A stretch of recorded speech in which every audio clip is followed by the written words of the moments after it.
Hello guys and welcome back to Excelsior Academy. So today we are going to do fifth lecture from cell renewal and cell death as part of the Cooper summary series. So till now we talked about the embryonic stem cells, how they are divided, how they are helpful for the benefit of the humankind, etc. etc. So in this lecture we are going to talk about the somatic cell nuclear transfer. So you must have heard about the Dolly sheep, like how she was cloned and it was generated. So this is what we are going to learn in today's lecture. So the isolation of human embryonic stem cells in 1998 followed the first demonstration that the nucleus of an adult mammalian cell could give rise to a viable cloned animal, and that is what resulted in the cloning of the Dolly, the sheep. So Dolly arose from the nucleus of a mammary epithelial cell that was transplanted into an unfertilized egg in place of the normal egg nucleus. And this process is called the somatic cell nuclear transfer. So here, see, we are not using the fertilized egg. That's why it is called the somatic cell. So let's see the procedure over here. So the nucleus of an adult somatic cell is transferred to an unfertilized egg from which the normal egg chromosomes have been removed. So you can see in the figure, so you have got the unfertilized egg, right? And we have removed the chromosome. See, जो one set of chromosome जो रहता है आपके egg में, that has been removed. And now from the somatic cell, the nucleus has been taken and transferred over here. So guys, what you need to understand over here is that in the unfertilized egg, you had only one set of chromosomes. If you remember, the eggs and the sperms are one set, whereas in your somatic cells, they are having the two sets of chromosomes. So that is the two sets of chromosome has been taken. So we know that after fertilization in the embryo you get, or in the zygote you get two sets of chromosome. So here without fertilization, now the embryo is having the two sets of chromosome that is taken from the somatic cell. Now from where the somatic cell has been taken, it is taken from the mammary cells of the one of the mother. Okay. So now this embryo is being cultured and it is developed into the blastocyst stage. At this stage, when the embryo is developed, this has been taken and transferred to the foster mother. Now, foster mother कौन हुई? जो दूसरी हुई, from where the cells have not been taken. Okay. Now, this foster mother is going to give birth to the clone of the donor of the adult nucleus. So this is what you call the clone. And this is the figure, the picture taken of the Dolly as a lamb foreground. It was the first cloned mammal and it is shown with the surrogate mother. So that surrogate mother is your foster mother. ठीक है? इसने सिर्फ womb provide किया है and birth दिया है, ठीक है? But the gene or the genetic material is from the another sheep. So this is how Dolly was, cloned for the first time.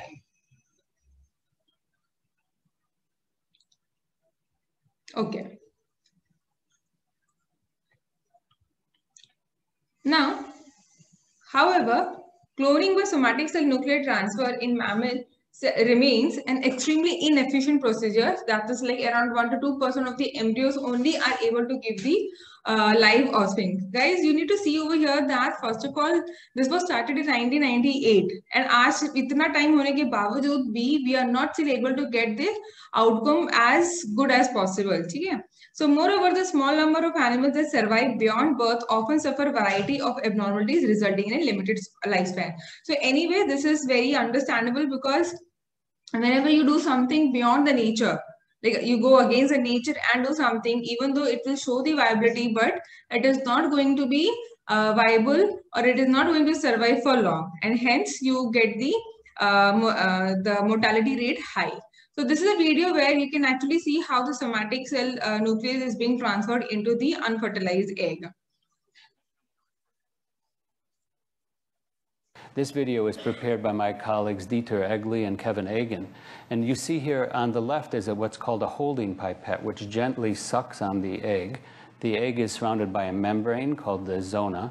And you'll watch this pipette on the right first drill a hole into the zona, then go in and suck the nucleus out. And then another nucleus, which has been taken from, say, a somatic cell, a cell of the body, is going to be put in. So if we could start the video, please.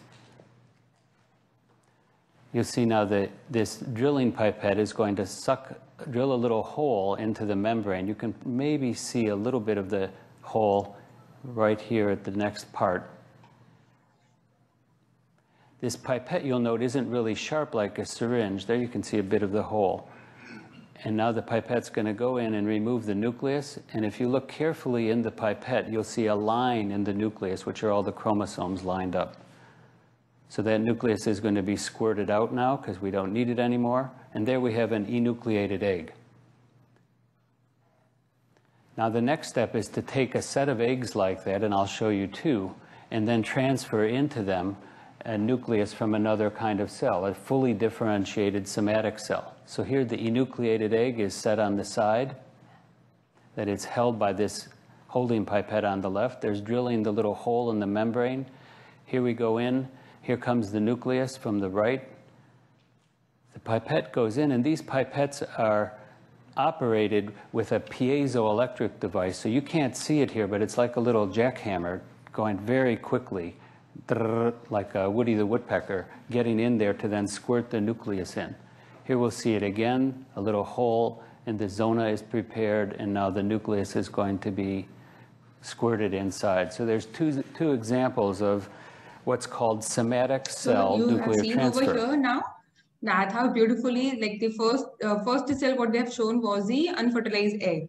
Yani they have taken and made the egg enucleated, and then to the other, the nucleus was taken from the first, and to the second and the third cell, to the egg cell, it was added. So this is how the somatic cell nuclear transfer has been done. So Dolly, for example, she lived only for 6 years, about half the lifetime of a normal sheep. So both the inefficiency of cloning by the somatic cell nuclear transfer and the abnormalities prevalent in cloned animals are thought to reflect the difficulties in completely reprogramming the epigenetic state of an adult nucleus, including reversal of DNA methylation. So guys, this point is very important to understand. So even though you have got all the facilities, all the technology to make the clone of any animal or anything, but the thing is that since it is against the nature, and you will see that so many reprogramming difficulties will come. Kabhi saans lene mein problem hoga, so there are chances that the organ failures will happen. So many things are there. Okay, so reprogramming the epigenetic state is actually difficult. So animal cloning by somatic cell nuclear transfer, together with the properties of embryonic stem cells, opens the possibility of therapeutic cloning. Now, in order to overcome the problem of reprogramming the epigenetic state of the adult nucleus, it is better that instead of using the somatic cell, if we use embryonic stem cells, this might actually overcome the problem of having the reprogramming of the epigenetic state. So, इस possibility को हम use कर सकते हैं. And now also, guys, this field is open. You can go for your research topic like in the therapeutic cloning. So many options are still open for you to go. So therapeutic cloning. So how exactly this will be carried out? So you have taken the unfertilized egg, आपने उसमें से chromosome निकाल दिया है, and then you have taken from the somatic cell.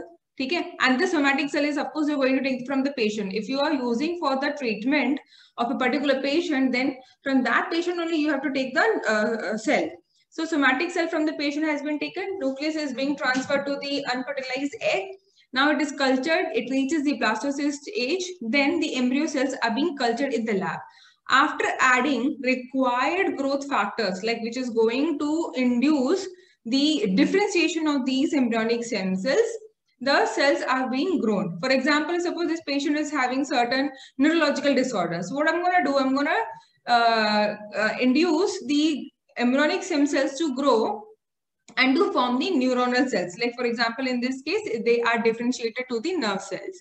Now these nerve cells I'll take and I'll transplant back to the patient. So isme kya hoga? There is no chance of having the organ rejection or cell rejections. So that will be overcome. So there is no need to provide the immunocompromised condition to the patient, because आपने यहाँ पे किसी और का use नहीं किया है. You have used from the same patient. The cells are being taken from the same patients, right? So there is no need to immunocompromise the patient. So इसमें drug, the level of the drug or the dose of the drug has been reduced. All right. So this is actually called the therapeutic cloning.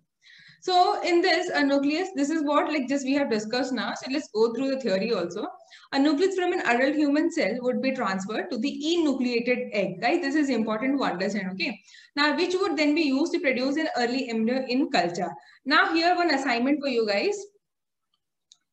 So even though we know, so the question is like, why are you taking the unfertilized egg? Why are you taking unfertilized egg?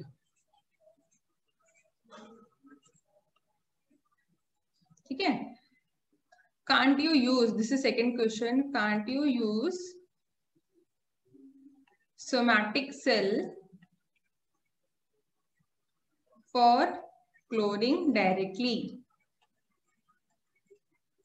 Okay, I hope the question is clear. So the question is that why are you taking unfertilized egg for the cloning? क्यों हम somatic cell को ही, see already it has got the double set of chromosomes, right? 2 pairs of chromosomes are there. So instead of taking the chromosome and putting into the enucleated egg, why can't we just induce the your somatic cell to grow and develop into the embryo? क्या हम ऐसा कर सकते हैं? So what are the reasons that we are taking the unfertilized egg or the enucleated egg? So guys, this is your assignment for today.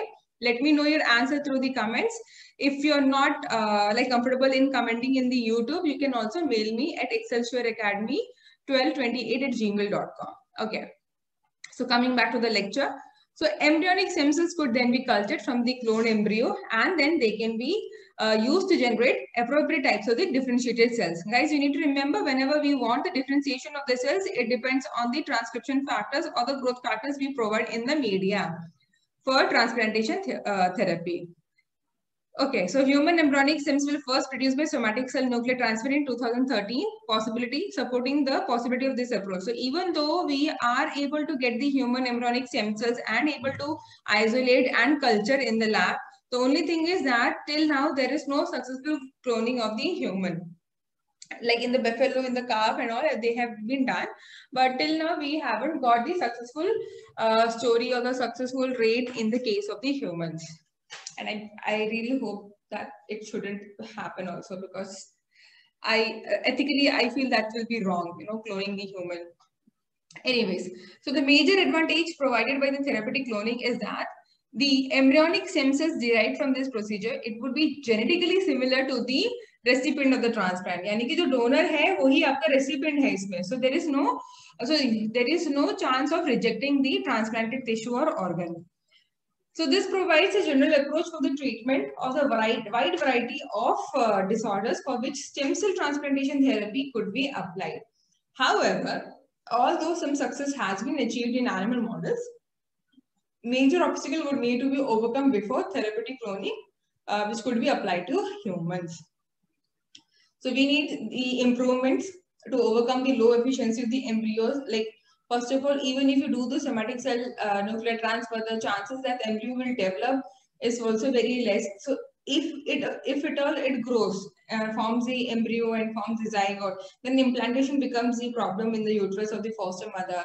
Even if that happens, then the viability of the organism during the birth has got the low efficiency.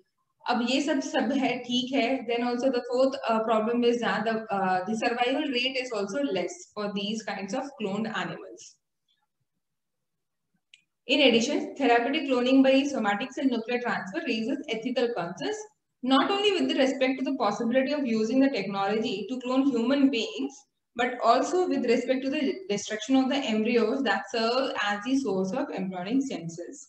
So these concerns may be alleviated by recent advances in reprogramming somatic cells to the pluripotent state, resembling embryonic stem cells.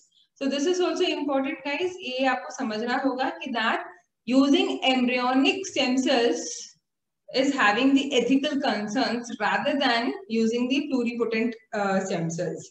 So this will be your third assignment, why the usage of embryonic stem cells becomes the ethical concern. ऐसा क्यों हो रहा है? ठीक है? So this is your third assignment. So guys, if you're watching this video, if you think you know the answer, let me know through your comments. So all the answers, all the 3 questions should be answered in the comment section. So till then, take care guys, keep watching.